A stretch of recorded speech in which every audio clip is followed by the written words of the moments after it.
Je ne sais pas si vous avez déjà passé des vacances à Marrakech ce matin dans les choix de France Info.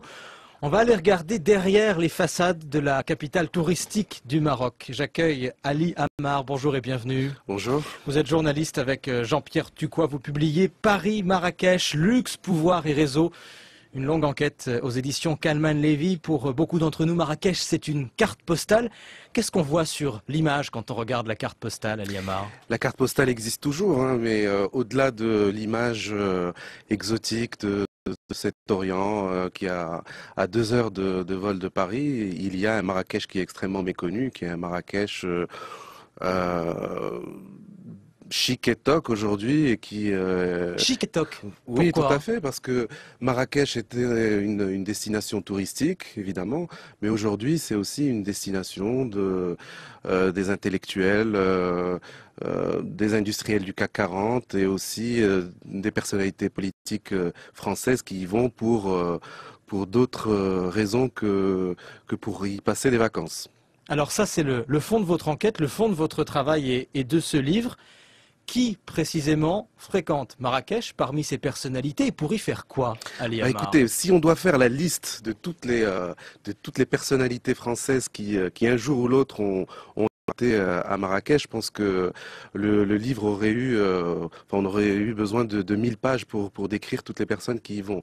Mais en gros, en fait, il y a évidemment toute la tribu France-Maroc, ce qu'on appelle la tribu France-Maroc, c'est-à-dire des gens d'influence en France qui, à l'invitation des autorités marocaines, vont séjourner dans des hôtels de luxe, dans des riads.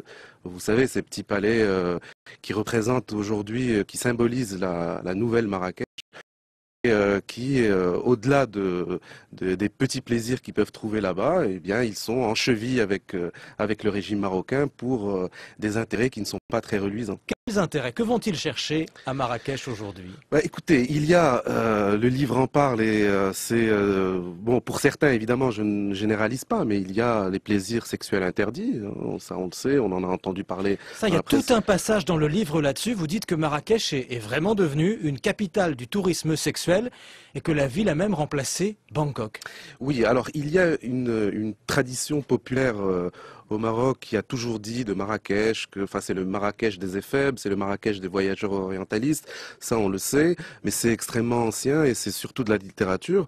Aujourd'hui, malheureusement, c'est le tourisme sexuel comme on l'a connu et comme on connaît en Asie du Sud-Est. Après le tsunami de 2005, on sait que Bangkok et l'Asie du Sud-Est, qui représentaient en fait ce tourisme sexuel, les personnes qui avaient l'habitude d'y aller se sont reportées sur Marrakech, qui est beaucoup plus proche de l'Europe, et en même temps, à Marrakech, il y a effectivement une permissivité qui est aujourd'hui extrêmement visible. Il y a eu des émissions de télévision, caméra cachée, et on le voit même dans la rue. Qu'est-ce qu'on voit dans la rue?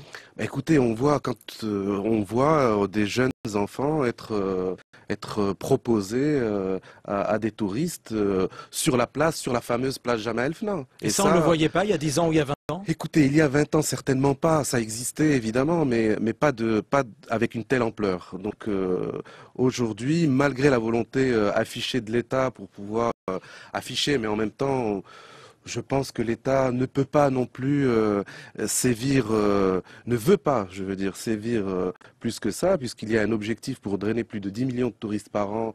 Et vous savez que le Maroc n'a pas beaucoup d'autres richesses que celle de ses paysages et de son hospitalité et de son soleil. Et avec ça, évidemment, il y a toute une catégorie de personnes qui viennent effectivement pour ce tourisme-là. C'est un des visages de Marrakech. Vous en explorez d'autres dans votre livre, et notamment le paysage des affaires. Oui, alors, les gens... Que se passe-t-il là entre Paris et Marrakech? C'est cet axe que vous essayez de définir. Bah, c'est quelles affaires? C'est quel type d'affaires? Marrakech symbolise aussi, cristallise quelque chose qui est très singulier dans le monde entre un ancien protectorat et une ancienne colonie vis-à-vis de son protectorat. C'est-à-dire qu'on ne peut pas imaginer un type de relation aussi particulier. Imaginons, si on doit comparer par exemple avec l'Angleterre et ses anciennes colonies, avec le Commonwealth, ou l'Espagne avec l'Amérique latine, ou même le Portugal, c'est un type de relation qui est absolument unique et fascinant et en même temps incroyable. Il y a une forme de consanguinité entre les élites et ces élites-là